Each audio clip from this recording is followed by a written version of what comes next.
Hey, beautiful beings. How are we doing?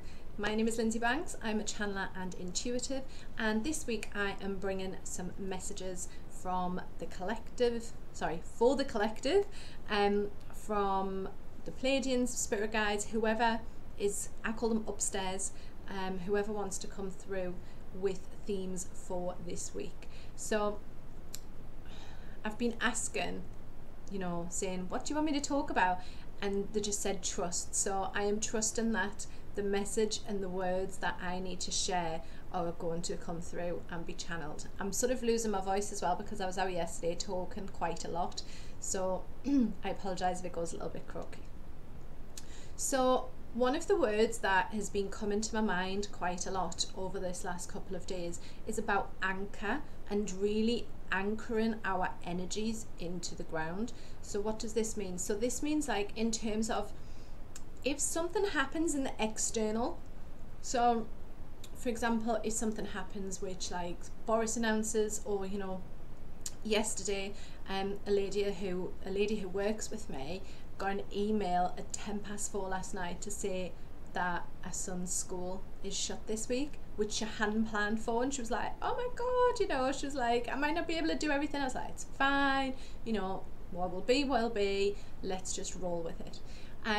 So if something happens, it's like, how do you react, how do you respond? So if something comes up which is a shock, or which is like a change into what you have planned in your mind for the week ahead, how do you respond and react to that? And can you somehow allow yourself to feel really anchored and be like, okay, so this is happening over here, and then this is happening over here, but how do I stay present, and how do I not allow it to impact and affect me? Because I do feel as if, and I've been saying this quite a lot with my one-to-one clients the last sort of couple of days, I do feel as if January and February feels like the leftover remains of 2020. So even though it's like we've gone into this new year, do you know what I mean? It doesn't feel like a new year yet. So my feeling is March time will feel more like a new year. So if you haven't been into the whole goal setting, do you know what I mean, or if you've been lacking a bit of motivation, a bit of drive, then you're like, I don't get, why am I not feeling as if I'm ready to start something? Do you know what I mean? That might be the reason why. So this month and next month, we're seeing sort of like the tail end of everything that's gone on in 2020. So by the 1st of March, I feel like there'll be a shift, there'll be a change coming around the springtime. And that's going to feel more for many of us like a new year than this week has. Okay, let me see what else.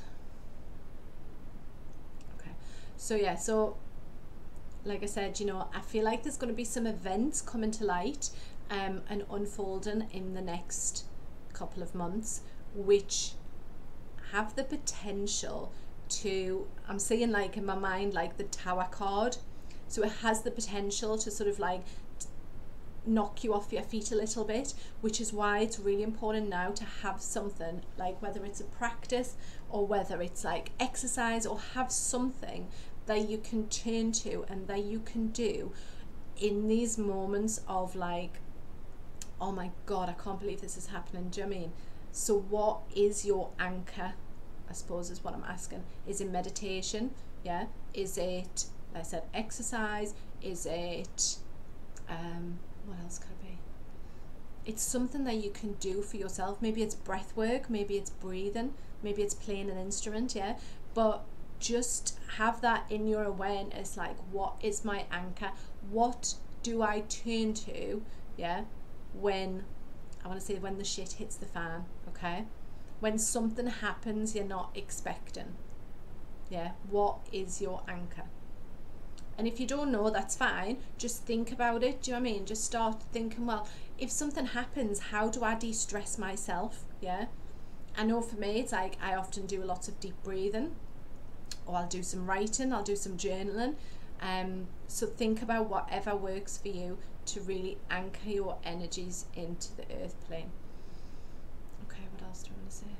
Okay, so for some of you, you may have noticed more ringing in your ears recently, and this is because the frequency of the planet is shifting, it's raising. So if you're hearing what sounds like, you know, when you first switch the TV off, and sometimes you just hear this like ding.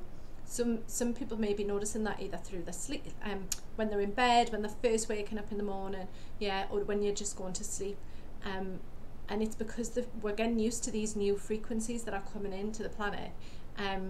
So just be aware of that as well. I'm just being told that I need to mention that because some people are like, what is this ringing in my ears? So I just felt like I need to share. It's you're hearing the new frequencies, and because they're higher than what we're currently vibrating at, that's why we can hear them. I'm being told it's like a bit like I'm being shown dogs. You know how dogs can hear like higher notes than we can? It's like we're now starting to access those higher notes. Okay, let's see if there's anything else for this week that we need to know.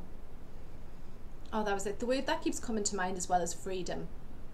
And this is around where you feel free yourself, okay?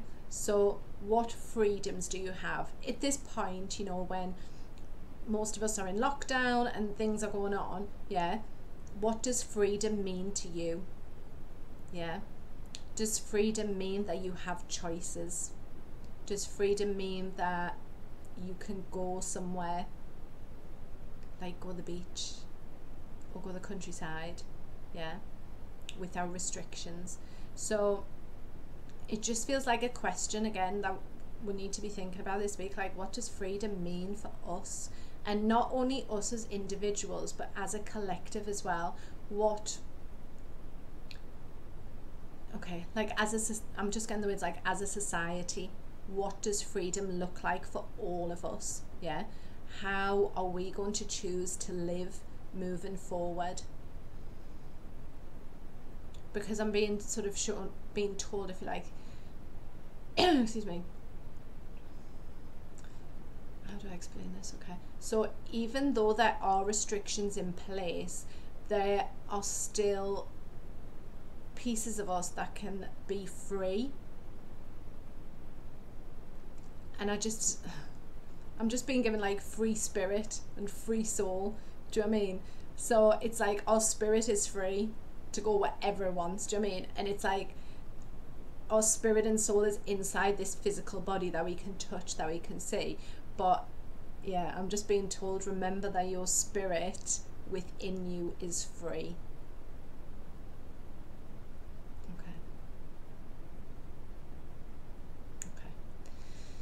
Yeah, I'm just asking if there's anything else in terms of freedom, but I feel as if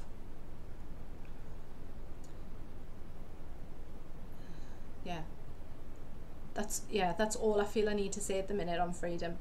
How can we as a collective be free? How can we as a society be free? Yeah. And then the final thing I wanted to share with you is a little story about eternal love. And it's so beautiful. Like I was crying this morning when I was doing this reading. So basically, sometimes spirits will come to us and we don't know the reasons why. And a lady that I know, I'm not going to mention her name, but someone I know had mentioned there was a spirit around her. And I did a past life reading for her. And it turns out that this spirit that she'd never met before, they were married in a past life, and there was love. I could feel the emotion, I could feel the love from this man to her whilst I was doing the reading, and the tears were just streaming down my face. And I was asking afterwards, I was like, wow, I was like, that was really powerful, you know, why, what's that about? And what I was told is that love is eternal. So if someone that we love passes, or if someone, even if we've loved someone in a past life, you know, that love is always going to be there for us. Yeah, the love of a loved one who's gone to spirit, they're always going to have love for us.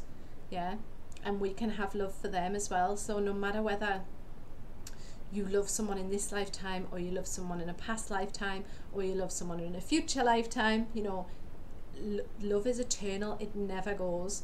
So I just felt like I wanted to share that story as well, because it was so beautiful to be able to make that connection and to help her make sense of why this connection had come in as well. So I will leave that with you for this week. I'll see if there's any channelings come in. If they do, then I will share them. If you would like to book a soul guidance session, then you can do so. The links are in the details below.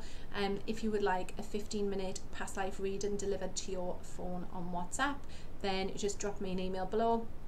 All I need is your name and number, and I can tune in and ask who you were in a past life and why it is relevant in this life.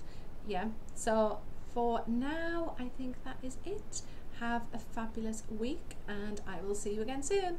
Take care. Namaste.